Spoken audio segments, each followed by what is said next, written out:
Hallo Leif. Hej. Tusind tak Ja. for at du kom med mig på min kanal YouTube om de tyske sport i Nordslesvig. Ja, tak for invitationen. Ja, tak. Leif, kan du fortælle mig lidt om dig selv? Ja, jamen mit navn det er Leif Kortes, og jeg er politiker for det tyske mindretals politiske parti, der hedder Slesvigs Parti. Jeg arbejder også for partiet, og så arbejder jeg i kulturafdelingen af det tyske mindretal. Jeg er lige blevet student på det tyske mindretals gymnasium. Jeg er tysk tilflytter, så det vil sige, at for 13 år siden, der flyttede jeg til Danmark og integrerede mig både i ind i den danske flertalsbefolkning og ind i det tyske mindretal i Danmark. Det er dig? Ja. Leif, har du et tysk pas eller dansk pas? Jeg har begge. Jeg har både det tyske og det danske pas. Jeg er født med det tyske, og så fik jeg det danske for cirka 2 år siden. Betragter du dig selv som dansker eller tysker? Jamen, jeg betragter mig selv som noget der slet ikke er dansker eller tysker. Jeg plejer at sige, at jeg er nordslesviger, eller at jeg er sønderjyde. Det kommer lidt an på, hvor man er henne. Det er det, jeg ser mig som. Jeg er hverken tysker eller dansker. Jeg er noget midt imellem, noget helt andet. Som dansker eller tysker? Det er ikke vigtigt for dig? Nej, det er jo lige meget.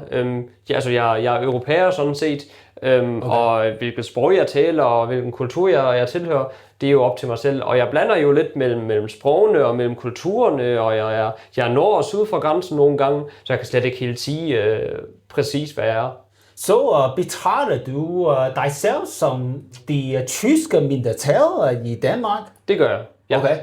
Jeg er del af det tyske mindretal i Danmark. Ja. Okay. Har du mange venner, som kommer fra Tyskland og bor i Danmark som det tyske mindretal? Ja, der er en del, der er flyttet herhen fra Flensborg, det tyske gymnasium. Ja, for eksempel. Men det er danske mindretal? Nej, det er tyskere, der flytter herhen for at få deres studentereksamen og læse på et universitet i Danmark senere hen. Og der kender jeg en del, ja. Men hvorfor flytter de til Danmark? Jamen, man har flere muligheder her.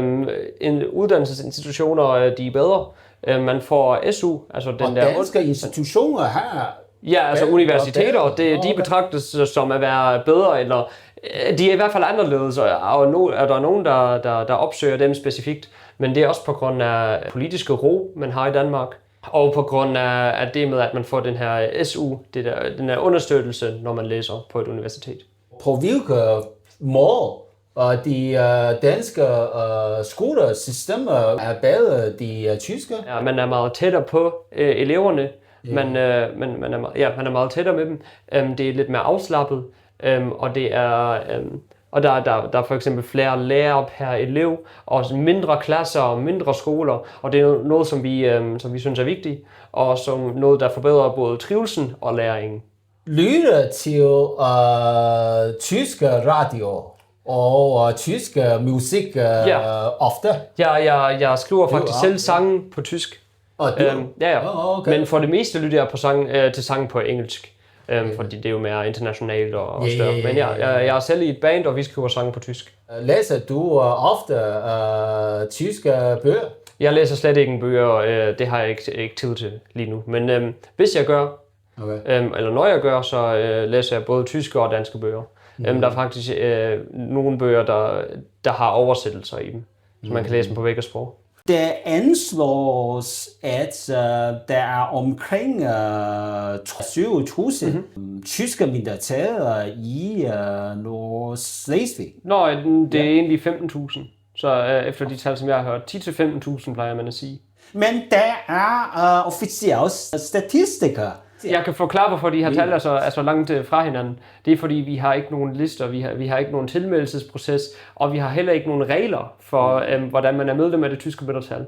Da det tyske mindretal sådan blev fastholdt i Bonn-Kopenhagener erklæringen, der sagde man, at mindretal er, hvem vil, og det var i 1955. Så det vil sige, at alle, der vil bekende sig til det tyske mindretal, de må gerne det, og det er derfor, at de her tal de er så langt fra hinanden.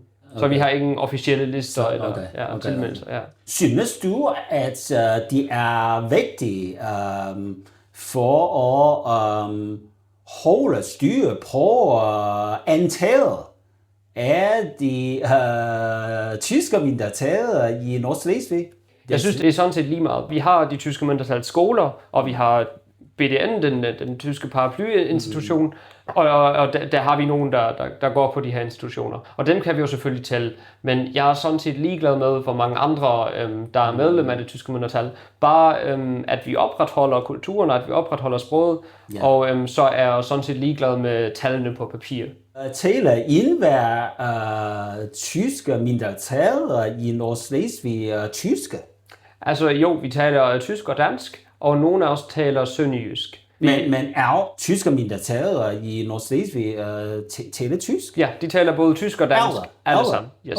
Til en vis grad selvfølgelig, der er nogen, der er bedre til tysk, og nogen, der ikke er så gode til tysk. Men som udgangspunkt plejer man at sige, alle, der er integreret i det danske flertalssamfund, så det vil sige alle, der kan dansk, og alle, der udover det er tysk-sindet, altså føler sig lidt tysk måske, og taler det tyske sprog, de er medlem af det tyske mindretal. Plus så har vi en lokal dialekt, og den hedder sønderjysk, og det er en dialekt af det danske sprog. Men den taler vi ikke kun i mindretalt, men den taler regionen generelt. Taler du sønderjysk? Det gør jeg ikke. Okay. Og det er fordi, det er ved at uddø lidt.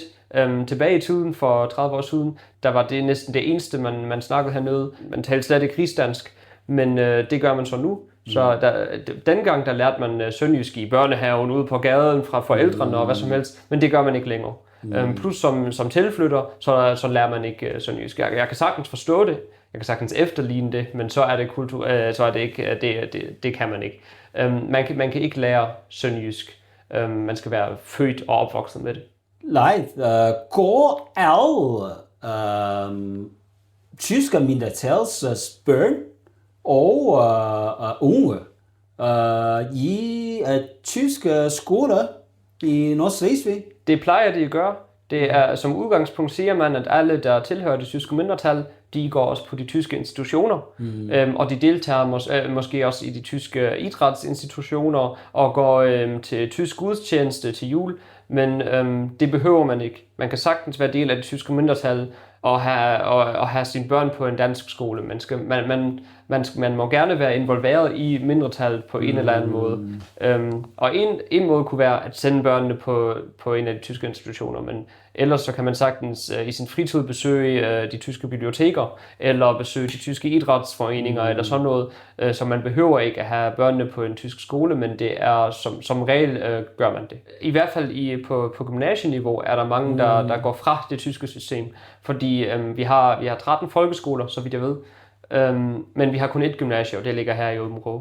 Og det er ikke alle, der har lyst til at tage til Aabenraa for at læse, og der er ikke alle, der har lyst til at få sin studentereksamen. Og der er ikke alle, der har lyst til at tage den på tysk, og så går de på et dansk gymnasium, men det betyder ikke, at de bliver udelukket af fra det tyske mindretal.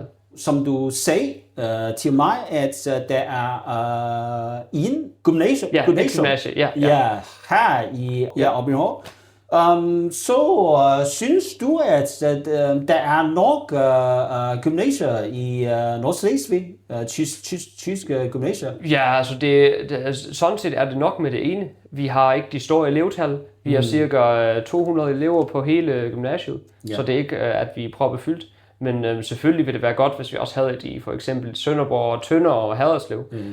Det vil være fedt, men elevtallene er simpelthen ikke høje nok for at kunne bruge de penge på det. Så du synes, at måske det er bedre, hvis der er en gymnasium til, for eksempel i Sønderborg for eksempel.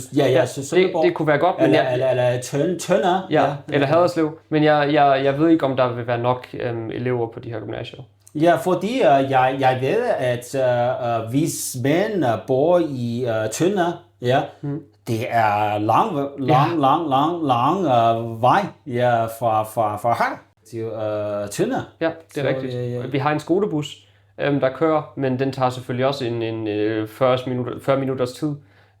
Men frem og tilbage, de tager 2 timer hver dag. Ja, altså 1 time hen og 1 time tilbage. Ja, så 2 timer per dag, sådan set. 2 timer per dag, okay.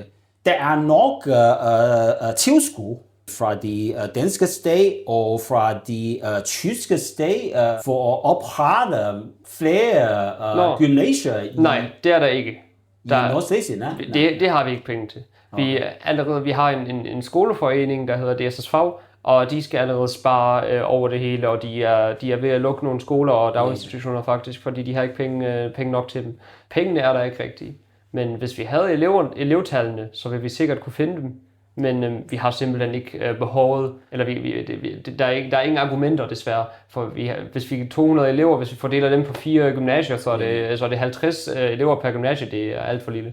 Nej, ja. Jeg tror, at de vigtigste mål for de tyske mindretræde organisationer i Nordslesvig er at fremme de tyske sprog og kultur. Er du enig? Ja, sådan set, ja. Okay. For eksempel i vores kulturtilbud, der er målet først og fremmest selvfølgelig at styrke det tyske sprog og det tyske kultur her i Sønderjylland. Ja. Okay, også med vores politiske parti. Vi arbejder for regionen, altså for Sønderjylland, eller det man kalder for Nordslesvig. Men vi arbejder selvfølgelig også for det tyske mindretal, for anerkendelsen af det tyske sprog, og for eksempel for tosproget byskilte. Men er alle indvendige og udvendige meddelelser på tyske? Altså her arbejder vi på tysk, ja. Okay. Men tit melder vi også ting ud på dansk og tysk, okay. Men for det meste tysk. Og det er ikke sådan, at som institution her er tosproget. Vi snakker på tysk med hinanden, vi arbejder på tysk, vi sender e-mails på tysk og det hele. Vi kommunikerer til omverdenen på dansk selvfølgelig, og vores politiske parti, vi arbejder størst set på dansk. Tysk internt og dansk udad til. For eksempel din flyer, der er ingen oplysninger på tysk. Rigtigt. Ja. Vi stiller jo helt almindeligt op til kommunalvalg, som alle de andre danske partier gør. Vi har som opgave at varetage de tyske mindretals interesser, selvfølgelig.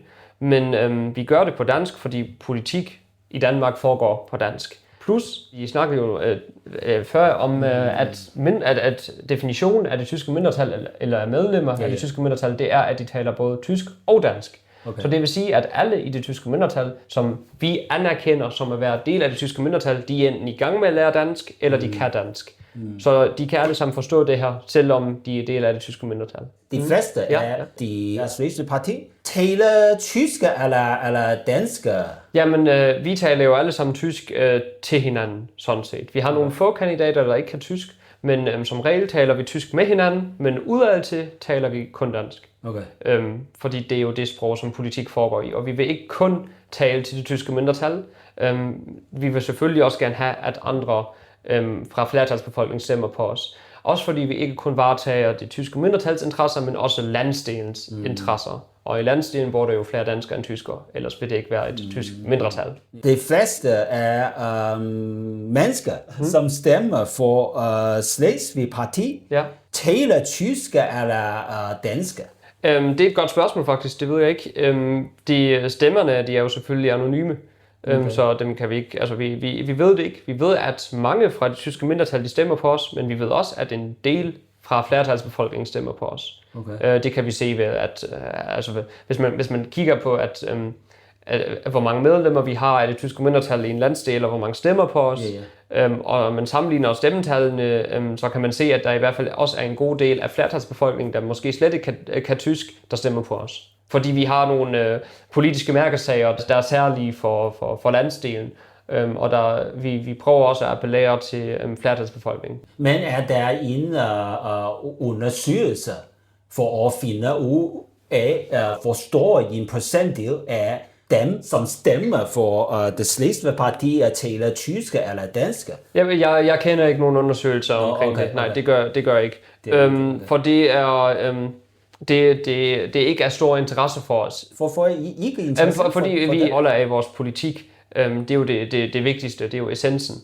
Vi er sådan set ligeglade med, hvem der stemmer på os. Okay. Og vi vil varetage deres interesser lige meget, om de kan tysk, dansk eller slet ikke kan nogen af de to sprog. Så det er simpelthen ikke vigtigt for os. Vi har mange ting, der er 1000 gange vigtigere, end om vores vælgere taler tysk eller dansk. For mange af eleverne, som studerer i de tyske skoler i Nordslesvig, går på universitetet eller videregående uddannelsesinstitutioner i Tyskland, efter at de har forladt skolen i Nordslesvig. Jeg kender ikke tallene, men vi har i hvert fald muligheden for at tage til enten Tyskland eller Danmark for at læse senere hen. Og jeg ved, at der er en stor del, der forbliver i Danmark. Jeg ved også, at der er en stor del, der tager til Tyskland. Men jeg vil forvente, at den del, der bliver i Danmark, den er en del større, og den del, der går til Tyskland, den er lidt mindre. Findes der nogle statistikker? Ingen, som jeg kender. Har du mange venner, som går på universitet i Tyskland? Jamen, de fleste, de tager sabbatår lige nu. Altså, vi har afsluttet jo gymnasiet i sommer, så der er mange, der tager et år for at arbejde, ligesom mig. Men der er også nogle af dem, der allerede er taget til universiteter i Danmark, og der også måske har planer om at gøre det næste år. Så jeg kender en del, der faktisk kom fra Tyskland, som tilflytter, integrerer sig i mindretals gymnasie, og nu læser i Danmark. For vi har nogle institutioner, og vi har noget med SU, altså vi får jo understøttelse, når vi studerer, når vi læser nogle fordele, som de ikke har i Tyskland. Så det er attraktivt for tyskere at vælge den vej. Hvad din parti gjort indtil videre for at fremme de tyske sprog i Nordslesvig? Vi har jo de tyske skoler, og der lærer man jo tysk, og alle sprog, de er på tysk. Plus så arbejder vi på at faktisk at ligestille de her mindretalsskoler med de danske skoler, så at eleverne faktisk frit kan vælge, om de vil komme på vores skoler eller på de danske skoler. Udover det, så har vi kulturtilbud på tysk, så arbejder vi med partiet for at introducere noget, der hedder tidlig tysk, og at fastholde det, for vi har introduceret det, og det findes i folkeskolen, sådan at eleverne allerede fra, når de er lille, lærer tysk. For tysk er et utroligt vigtigt sprog, især hernede i landsdelen. Der er 100 millioner folk, der taler tysk, og det er meget vigtigt for os og for vores erhvervsliv at kunne tysk. For vi har rigtig meget grænseoverskridende samarbejde og handel og det hele. Så på den måde prøver vi at fremme det tyske sprog her i regionen. Dengang, for 50 år siden, der havde de flere tyske tv-kanaler end danske. Så det vil sige, at børnene dengang, de så tysk tv. Så de lærte tysk af sig selv, men det gør de ikke længere, så vi skal hjælpe lidt til. Er der mange unge mennesker, som læser tyske bøger og aviser og lytter til tysk musik? Jamen det er et godt spørgsmål. Tysk musik har i hvert fald en plads hernede i landsdelen, også i hele Danmark, fordi der er en del mere tysk musik, end der er dansk musik. Men udover det, altså tyske bøger, det ved jeg ikke. Vi har jo en tysk avis her i Nordslesvig, i Sønderjylland. Den læser folk selvfølgelig. Men det er stort, for det meste er det folk fra det tyske mindretal, der gør det. Kan du fortælle mig, hvordan du kan få flere mennesker, unge mennesker, for at stemme for dig? Det er jo ret nemt egentlig. Jeg er selv ung, så alle de ældre politikere, de ved, hvad vi unge har brug for, fordi det kan de læse på nettet, og det kan de spørge ChatGPT om. Men jeg ved, hvordan unge tænker, og jeg kan sådan her tage beslutninger, som en ung person vil tage. Og det er det, der er særligt ved mig, og det er derfor, at unge folk, de burde stemme på mig, fordi så har de en, der tænker, som de selv gør. Live Codes. Okay, tusind tak. Ja, selv tak.